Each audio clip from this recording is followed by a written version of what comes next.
Alhamdulillah,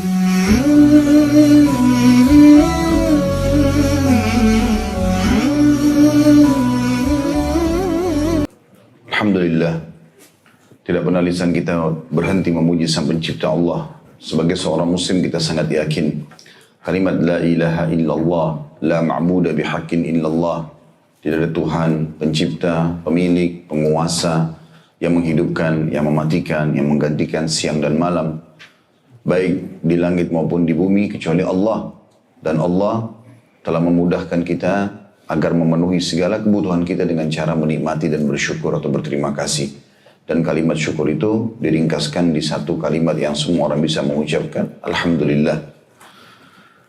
Selanjutnya teman-teman kita lanjutkan salam hormat kita kepada Nabi besar Muhammad sallallahu alaihi wasallam sebagaimana Allah telah perintahkan itu, dan juga Allah bersama malaikatnya mengucapkan salam hormat kepadanya. Melanjutkan bahasan buku kita bedah buku Sahih Hadis Qudsi, dan kita sudah panjang lebar menjelaskan hadis tentang Isra dan Mi'raj pada kesempatan yang lalu. Dan pada hari ini insyaAllah semoga Allah berkahi di halaman 119 bab baru keutamaan hari Arafah dan Rabb subhanahu wa ta'ala membangga-banggakan jemaah haji. Hadis pertama dalam bab ini adalah hadis nomor 100. Dalam arti kata dari urutan awal kita belajar, Alhamdulillah sampai pagi ini sudah hadis yang ke-100.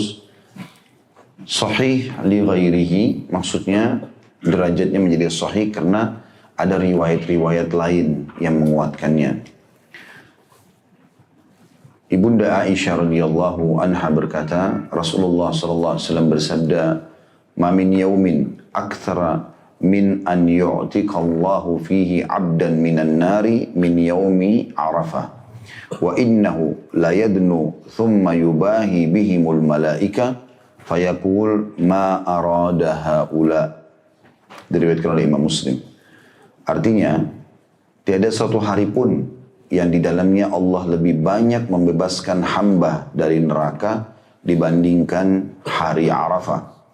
Dan sesungguhnya D-nya besar kata ganti Allah, benar-benar mendekat kemudian membangga-banggakan mereka di hadapan para malaikat. Lalu Allah berfirman, apakah yang mereka inginkan? Hadis yang lain saya bacakan langsung saja karena ini berhubungan dengan sama keutamaan hari Arafah. Nomor 101, Hasan li ghairihi, derajatnya Hasan karena ada riwayat-riwayat lain yang menguatkannya. Dari Jabir bin Abdullah radhiyallahu anhu, dia menuturkan Rasulullah SAW bersabda, "Ma min ayyamin 'indallahi afdalu min ashri dzulhijjah."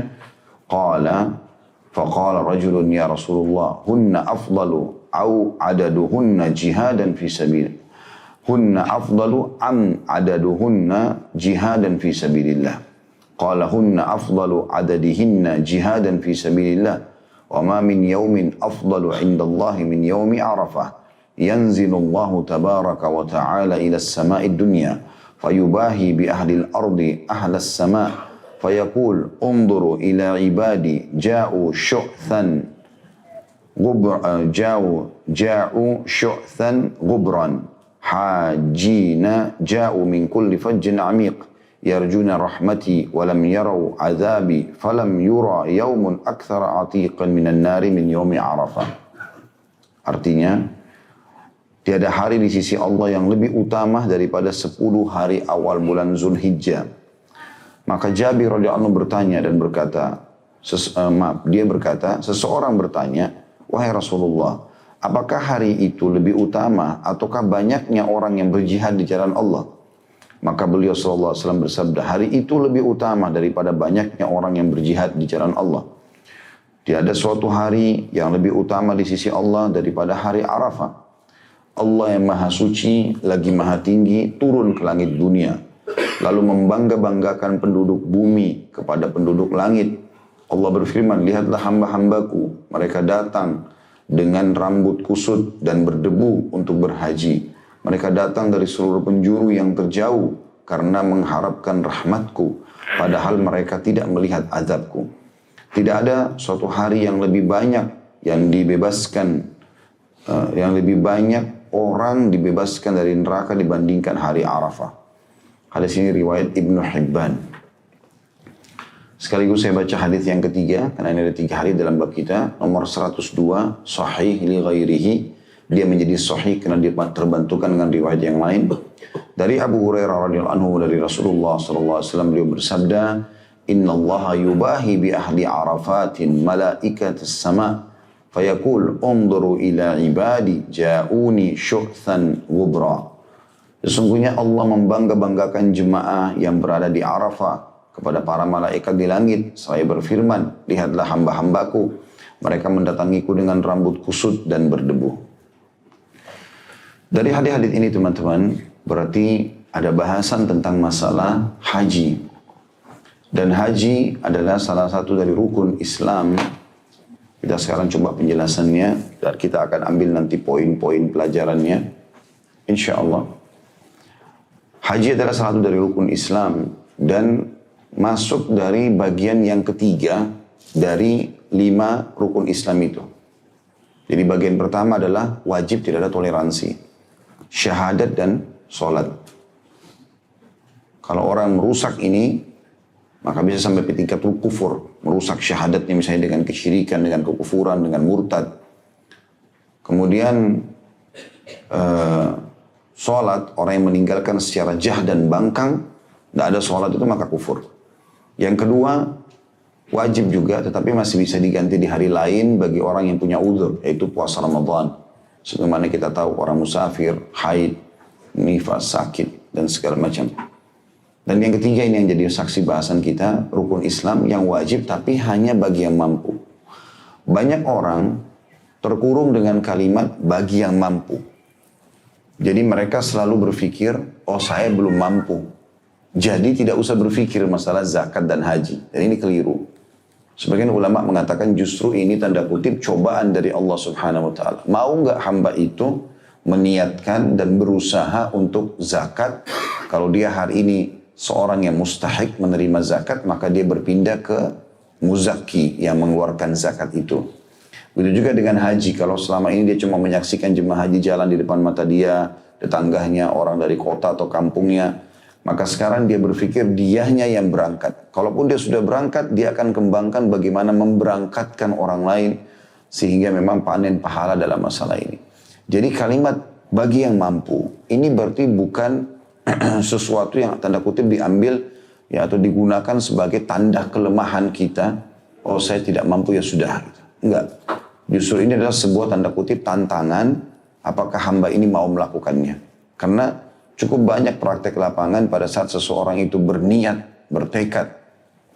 Sebagaimana Allah Subhanahu wa taala mengatakan, "Fa idza azamta fatawakkal 'ala Allah." Kalau kau bertekad maka tawakallah kepada Allah. Artinya dia coba berusaha, maka Allah akan penuhi. Berapa banyak orang yang tadinya mau niat zakat, akhirnya Allah berikan dia usaha kecil-kecilan sampai akhirnya dia bisa mengeluarkan zakat dalam hidupnya. Berapa banyak orang yang tadinya tidak punya uang, mulai menabung untuk haji, begitu ada kerabatnya, temannya, atau seseorang yang Masya Allah baik, dermawan, mendengar dia sudah punya tabungan, maka ditambahkan misalnya, sehingga dia bisa haji. Jadi terlaksana itu. Paling tidak, kalau ada seseorang memang, dia udah niat untuk zakat dan haji, sementara dia belum bisa melakukannya, maka innamal a'malu binniyat. Sebagaimana sabda Nabi SAW, semua sesuai dengan niatnya. Kalau dia sudah niat mau zakat, dia niat mau haji, kemudian dia meninggal sebelum itu, maka dia sudah mendapatkan pahalanya. Dia sudah mendapatkan pahalanya. Sebagaimana hadis yang sering kita ucapkan dari awal bahasan kita, kata Nabi SAW, "Man hamma bihasanatin walam ya'malha, kutiba lahu hasanatun kamilah." Kalau dia niat, atau kalau seseorang hamba niat mengerjakan satu perbuatan baik, baru niat sholat malam, baru niat sholat duha, baru niat puasa sunnah, baru niat sedekah, baru niat haji, zakat, dan seterusnya, maka dicatatkan baginya pahala lengkap. Kalaupun dia belum kerjakan. Misal dia kebablasan tidur sampai pagi, dia tidak sempat sholat tahajud di malam, tapi sudah niat sebelum tidur, dapat. Fa'in amilaha, kutiba lahu asyru adha'afiha ila sabami ad'ufin. Kalau dia kerjakan kebaikan yang dia niatkan tadi, maka akan dicatatkan baginya 10 kali lipat, bahkan sampai 700 kali lipat. Tergantung kadar keikhlasannya. Jadi jangan luput masalah ini. Sebagian salaf mengatakan, aku berharap memiliki niat di semua amal soleh walaupun aku belum sempat melakukannya. Jadi jangan kita justru mengharamkan diri kita dari pahala hanya mengatakan, oh saya tidak mampu, saya tidak akan bisa. Enggak. Kalau Allah berikan kita kesempatan, peluang, saya akan lakukan. Dengan bertekad seperti itu, Allah akan berikan pahala tentunya. Itu satu sisi. Sisi yang lain, haji memang adalah salah satu ibadah yang sangat ditekankan. Bahkan salafus saleh menjadikannya sebagai ibadah rutin tahunan. Yang wajib yang pertama, sisanya sudah menjadi sunnah. Dalam arti kata dia wajib mengerjakan sekali seumur hidup. Gitu kan. Tapi kalau dia sudah kerjakan yang kedua, yang ketiga, yang ke-100, yang keberapa yang Allah mudahkan buat dia, maka itu sudah jadi hukum sunnah. Tetapi para salafus saleh memang mengulang-ulanginya. Karena ingin mengejar keutamaannya. Bahkan mereka menjadikan haji itu adalah ajang untuk berkumpul. Atha bin Abi Rabah rahimahullah salah satu ulama tabi'in yang masyhur. Sampai waktu Abdullah bin Umar radhiyallahu anhu datang ke Mekah, lalu banyak penduduk Mekah mengelilingi Abdullah bin Umar untuk bertanya, maka Abdullah bin Umar berkata, sungguh aneh sikap kalian hai penduduk Mekah. Kalian datang bertanya kepada aku sementara di sisi kalian ada Atha bin Abi Rabah. Maksudnya sudah ada ulama kalian, itu sebuah rekomendasi dari seorang sahabat kepada muridnya. Atha bin Abi Rabah adalah orang yang sangat soleh, tidak ada yang pungkiri kesolehannya. Kalau orang baca tentang kisah-kisah kehidupan beliau, rahimahullah. Beliau itu Allah kasih umur 100 tahun dan 70 kali haji. Artinya 70 tahun itu terulang-ulang haji terus. Dan ini sekaligus bantahan bagi orang yang mengatakan haji cuma sekali saja. Karena kan Nabi haji cuma sekali. Nabi SAW haji sekali karena memang setelah itu beliau meninggal dunia. Andai saja beliau masih hidup sebagaimana sabda beliau, kalau saya masih hidup tahun depan, saya akan ikutkan begini dan begitu. Ini beliau akan kerjakan haji itu. Jadi bukan tolak ukur itu. Makanya para sahabat, bahkan ummahatil mu'minin, istri-istri Nabi yang masih hidup setelah Nabi SAW meninggal, mereka melakukan haji berulang-ulang setelah Nabi SAW meninggal. Jadi ini bukan hujjah, bukan alasan. Saya kemarin baru balik bimbing umrah, ada jemaah saya yang mengatakan, Ustaz, ada sebagian orang yang mengatakan umrah jangan diulang-ulangi. Cukup sekali saja, uangnya lebih baik dikasih ke fakir miskin misalnya. Saya bilang itu bertolak belakang dengan hadis Nabi. Yang kami tahu adalah hadis Nabi, al-umratu ilal umrah. Umrah ke umrah setelahnya. Mukaffiratun lima bainahunna idza syunibatil kabair. Akan menjadi pembersih di antara keduanya kalau dosa-dosa besar dijauhi. Kenapa Nabi bilang umrah ke umrah? Berarti kan ada perintah untuk mengulanginya. Jadi jangan jadikan alasan. Dan teman-teman kalau kita punya peluang untuk mengerjakan sekian banyak perbuatan amal soleh dalam waktu yang seketika bersamaan, kerjakan semuanya. Jangan selalu mengatakan saya umrah atau saya sedekah. Ya umrah dengan sedekah, gitu kan? Kenapa harus pertemukan antara ini sama itu? Seperti sering ada juga yang bertanya, mana yang saya dahulukan? Akikah atau saya berkurban? Kalau memang betul bertepatan hari ketujuhnya bayi itu pas memang hari kurban, misal, ya udah mungkin kita dahulukan akikah karena itu kewajiban, gitu kan? Sementara kurban sunnah muakkadah. Tetapi kurban punya 4 hari. Ada hari nahar, hari Idul Adha, ada hari tasyrik. 11, 12, 13 kita punya 4 hari. Kalau kita akikah misalnya pas kena Idul Adha, berarti kita masih punya hari tasyrik. Kenapa haramkan diri kita dari sedekah ini? Gitu kan? Jadi sebaiknya jangan mempertemukan dengan 2 hal seperti ini. Kecuali memang darurat, memang nggak ada pilihan lain. Saya harus begini atau begini, itu lain. Tapi kalau dia masih bisa melakukannya, maka semestinya dia melakukan. Karena peluang-peluang amal soleh ini tentu belum tentu terulang teman-teman sekalian. Kapan kita bisa mendapatkan kesempatannya, jangan disia-siakan. Jadi saya selalu tekankan diri saya dan juga jemaah sekalian, saya ingatkan, kalau kita punya peluang mengerjakan amal soleh, anggap itu amal terakhir kita. Jangan sia-siakan. Kita bisa sempat umroh, sempat haji, sempat sedekah, sempat hadir majelis ilmu. Jangan ditunda. Karena kita nggak tahu apakah kita masih hidup setelah itu. Banyak orang subhanallah tidak sangka ajalnya datang. Bahkan kata Nabi SAW, kalau Allah ingin mencabut ruh seseorang di sebuah tempat yang Allah sudah takdirkan, maka Allah buat dia punya hajat di situ. Kalau dia sudah baik selama ini, Allah tutup dengan kebaikan.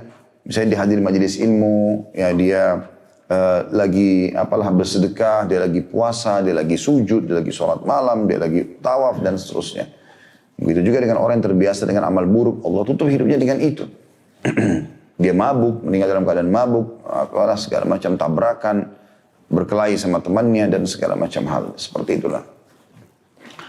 Teman-teman sekalian, haji ini memiliki beberapa rukun. Ya, tentu sudah masyhur masalah itu adalah umroh, seperti mirip umroh. Dia berihram, niat tentunya, niat dulu. Kemudian ihram, kemudian tawaf, ya. Kemudian sa'i, kemudian tahallul setelah itu, lalu hadir di Arafah. Nah, yang kita ingin titik beratkan di sini adalah masalah hadir di Arafahnya. Jadi kalau teman-teman lagi haji itu 6 hari. Hari pertama namanya hari Tarwiyah, tanggal 8 Zulhijjah. Ini sudah pernah saya titik beratkan, cuma saya ingatkan kembali. Jadi kalau teman-teman mau haji melalui sebuah travel, pastikan tanya, tanggal 8 Zulhijjah masuk ke Mina enggak?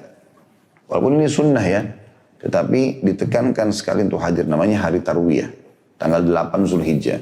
Jadi 6 hari itu 8 sampai 13. 8, ya, tanggal 8, 9, 10, 11, 12, 13. 6 hari. Nah, hari pertama haji tanggal 8 Zulhijjah dan hari terakhir, hari Tasyrik tanggal 13 adalah sunnah. 4 hari ini yang wajib, 9, 10, 11, 12. Ya. Nah, tanggal 8-nya itu dikenal dengan hari Tarwiyah, jemaah haji disunnahkan, bukan wajib. Tapi sayang kalau nggak pergi, karena banyak jemaah haji cuma tinggal di hotel, di apartemen. Sayang dia nggak pergi, gitu kan. Nah, ini masuk di Mina, kemudian di sana kerjanya sholat duhur di waktu duhur, kemudian asar di waktu asar, kemudian maghrib di waktu maghrib, isya di waktu isya, ya, nginap sambil berzikir, baca Quran, berdoa segala macam. Besoknya tanggal 9 masuk di hari wajibnya haji. Ini dikenal dengan hari Arafah. Mulai terbit matahari atau waktu duha, ya, sampai mulai waktu duha atau menjelang duhur sampai menjelang maghrib atau menjelang pas maghrib lah ya. Kita tidak boleh tinggalkan Arafah sebelum terbenam matahari. Nah, ini hari wajibnya. Ini yang sedang dibahas keutamaannya di sini. Kata Nabi SAW, Al-Hajju Arafah. Haji itu adalah Arafah. Harus hadir di situ. Jadi biar orang sakit dibawa pakai ambulan oleh pemerintah Saudi, walaupun lagi diinfus, dimasukkan di Arafah dengan dipakaikan ihram. Karena mereka kalau hadir di sini berarti dianggap sudah haji. Itu juga sholat duhur asar, tapi ini di jamak, duhur asar di jamak, ditakdim di waktu duhur, 2 rakaat, kemudian menunggu sampai terbenam matahari. Nah, selepas asar sampai terbenam matahari ini waktu mustajab doa. Nah, dikatakan Nabi SAW kalau tiba hari Arafah beliau beliau berdoa, mengangkat tangannya sampai kelihatan putih ketiaknya alaihissalam, berdoa tidak menurunkan sampai terbenam matahari. Malamnya tanggal 9 itu jemaah haji ke Musdalifah. Ya, lokasi ini biasanya tidak ada kemah buat kita karena hanya mampir saja. Biasanya banyak jemaah kita hanya di bus saja tanggal 9 ini sampai lewat pertengahan malam mereka lalu pindah ke ibadah yang lainnya. Ya, bisa mengerjakan pada saat itu tawaf ifadah atau tawaf wajibnya haji ya. Kemudian tanggal